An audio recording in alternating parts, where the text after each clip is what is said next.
Fala galera, eu sou a Lara, eu sou médica formada pela Universidade Federal do Pará, cirurgiã geral formada pela Universidade Estadual de Londrina e atualmente sou residente de cirurgia de cabeça e pescoço aqui da Santa Casa de Limeira, em São Paulo.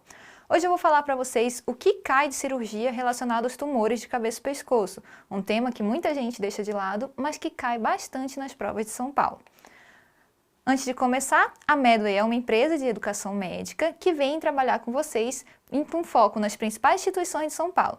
Então, se seu sonho é fazer residência aqui em São Paulo, vem com a gente que a gente vai revisar aqui no YouTube os assuntos mais relevantes para as provas do Estado, de residência do Estado. Se liga nos nossos guias estatísticos das instituições, o link vai estar aqui na descrição mostrando para vocês o que é mais prevalente em cada prova, inclusive com os tumores de cabeça e pescoço. Então vamos para uma questão da USP São Paulo 2017 do R1 Acesso Direto. Vou ler com vocês. Ele traz para a gente uma mulher de 77 anos de idade avançada, emagrecida, que faz a gente ficar atento para lesões malignas, foi atendida na UBS com lesão dolorosa e sangrante na língua há 6 meses. Tem uma história de 6 meses que essa lesão não se curou. Conforme a imagem do caderno de questões. A USP adora botar a imagem para a gente. Então, a imagem vai estar no próximo slide, mas a gente precisa se acostumar com esse tipo de questão. Há um mês, procurou o dentista para remodelar a prótese dentária que usa há 15 anos, pois aumentou a frequência de mordedura da língua desde que a lesão apareceu. Então, tem uma historinha de um trauma crônico aí na cavidade oral, na língua, que talvez aponte para a gente de onde está vindo essa lesão. Refere enxaguar os resíduos alimentares da prótese diariamente antes de dormir. Tabagista, 20 maços ano por 25 anos, cessou há 30 anos. Então, é um paciente que tem uma carga tabágica importante, mas que já interrompeu há 30 anos. Isso diminui bastante o nosso risco de lesões malignas, né? Nega etilismo, então ela não é o clássico da cabeça e pescoço, que é tabagista, etilista, importante, que vem pra gente. A etiologia, o aspecto anatomopatológico do exame diagnóstico e o tratamento dessa lesão são, respectivamente... Então, a USP quer todas essas informações, etiologia, aspecto anatomopatológico e o tratamento da lesão. Vamos ver a lesão. Essa é a lesão que ele trouxe pra gente. Uma lesão em borda lateral de língua, vegetante ali, não está sangrando ali no momento da foto, não está ulcerada, mas é uma lesão com uma carinha não muito boa. Somada à história do caso clínico, de 6 meses, a prótese dentária ali mal ajustada, a gente tem que ficar um pouco mais atento, essa paciente está emagrecida, tem que ficar atento para neoplasias malignas da cavidade oral. Lara, mas não é tabagista e etilista. Ok, não tem dois, foi tabagista e parou, continua sendo um fator de risco mais reduzido, mas tem a lesão, o trauma crônico, que também é um fator de risco para câncer de cavidade oral. Nossa, Lara, eu não sei histologia, eu não sei ver lâmina, já começou mostrando falta de lâmina, eu não vou saber fazer questão. Vem comigo que é só sucesso. Então, primeiro ele fala, etiologia inflamatória por candidíase, com as lâminas mostrando realmente fungos. Não é isso que a gente quer. Candidíase é uma lesão esbranquiçada, friável, não tem nada a ver com aquela lesão que a gente viu na foto. Carcinógenos do tabaco, boa, mas botou o tratamento ali como radioquimioterapia. A gente precisa lembrar que os tumores de cavidade oral, o tratamento primário é cirurgia, tá? E lembrando que o tabaco também dela já parou há 30 anos, reduziu bastante o risco para ela. Etiologia trauma pela prótese. Opa, aqui eu já gostei. E o tratamento ficou como ressecção cirúrgica. Muito bom. Lara, o anátomo patológico não tem ideia do que está acontecendo nessa foto. Então deixa em stand-by, vamos dar uma olhadinha nas outras, não precisa se desesperar.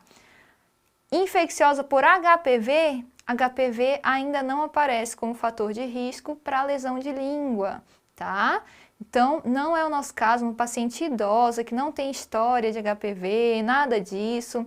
Então, a gente descarta. HPV surge como uma lesão importante para o SEC de orofaringe. O SEC de língua não está relacionado ao HPV, tá?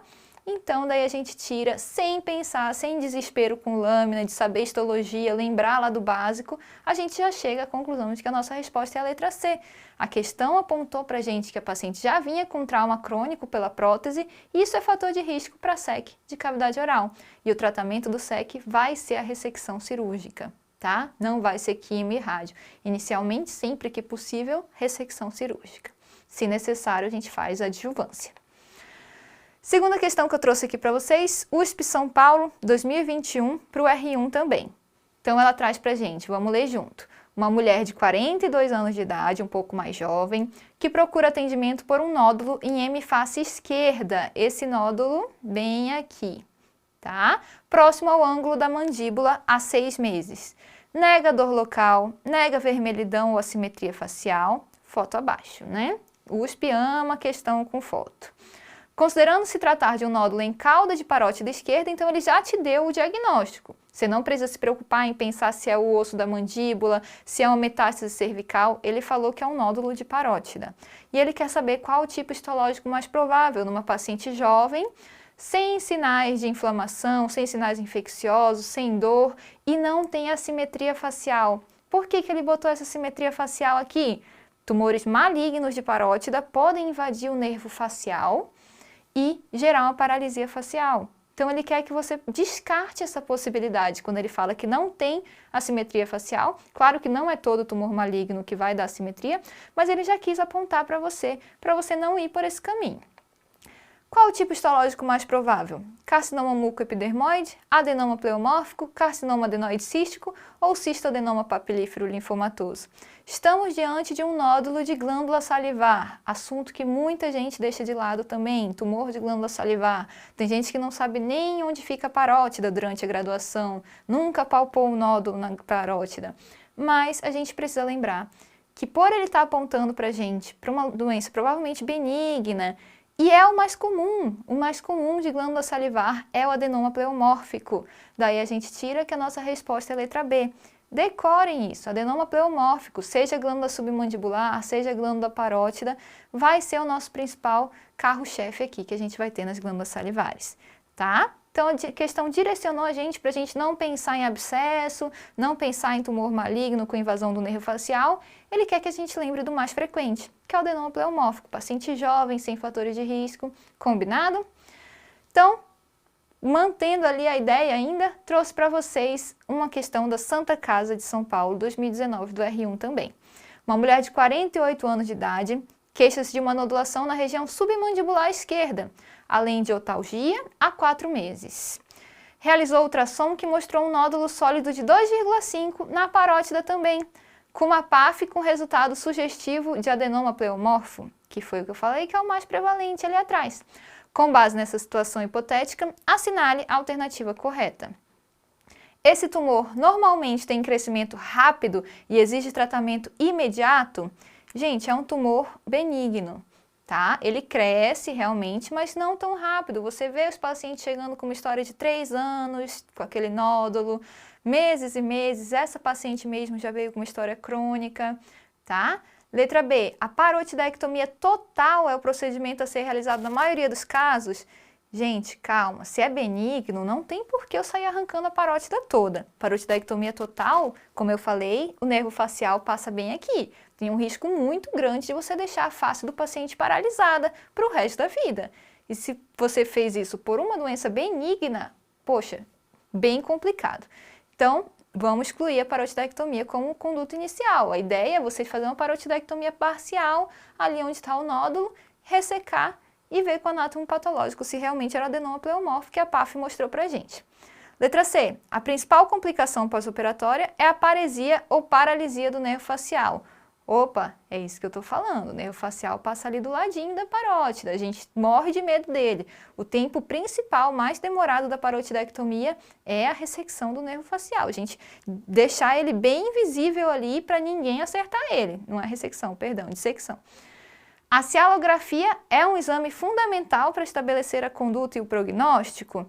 Por que eu vou meter contraste na glândula salivar para ver ali os canalículos salivares? Não, não é isso, tá, gente? E letra E, essa neoplasia é rara, devendo ser relacionada com outras neoplasias sincrônicas na paciente? Não, como eu falei, o adenoma pleomórfico é extremamente comum nas glândulas salivares. Então a gente lembra que a principal complicação pós-operatória é a paresia ou paralisia do nervo facial, é o terror de qualquer cirurgião de cabeça e pescoço quando vai operar uma parótida.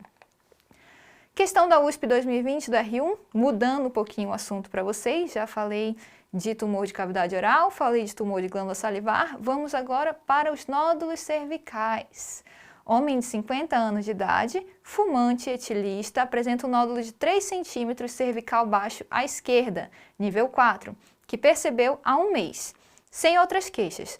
O nódulo é móvel e único. A cavidade oral e a orofaringe são normais. O que ele quer dizer com essa cavidade oral e orofaringe normais? Ele quer dizer que a gente não encontrou um tumor que possa estar gerando metástase que deu esse nódulo cervical.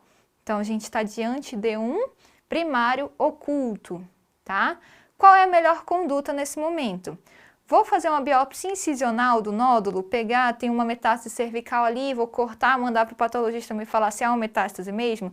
Se eu fizer isso, seja incisional ou seja excisional, letra A e letra C, eu estrago o estadiamento do meu paciente, tá? Às vezes o câncer é tão agressivo que ele se implanta, inclusive, na pele da incisão que você fez. Então, não pode, você estraga o estadiamento total, rompe a cápsula do nódulo, não pode fazer. Qual é a nossa escolha? Biópsia por agulha grossa diferente da GO, da mastologia, a gente não usa agulha grossa aqui na cabeça e pescoço. O nosso carro-chefe vai ser a PAF, punção aspirativa do nódulo com agulha fina e análise da citologia oncótica. Essa PAF não vai atrapalhar nosso estadiamento, às vezes pode não ser conclusiva, mas ela não atrapalha o nosso tratamento, o nosso segmento desse paciente, tá? Letra D. É a nossa correta, melhor conduta inicial para qualquer nódulo cervical sem primário encontrado. Lari, se eu achasse uma lesão na boca, você biopsiaria a lesão da boca, tá? Deixa o nódulo quietinho lá. Agora não encontrei nada, só tenho o nódulo como dado clínico, PAF é a minha conduta. Então, presta atenção aqui, a gente tem 40 aulas para cada uma das principais instituições de São Paulo, simulados inéditos para cada instituição. Além disso, a gente tem um curso focado no diferencial de cirurgia e com curso de imagens de radiológicas, focadas para as principais provas de São Paulo que vão cobrar de você essas questões um pouco mais aprofundadas de cirurgia e de radiologia. As vagas abertas do nosso intensivo estão aí, vem com a gente para o único lugar possível, para cima!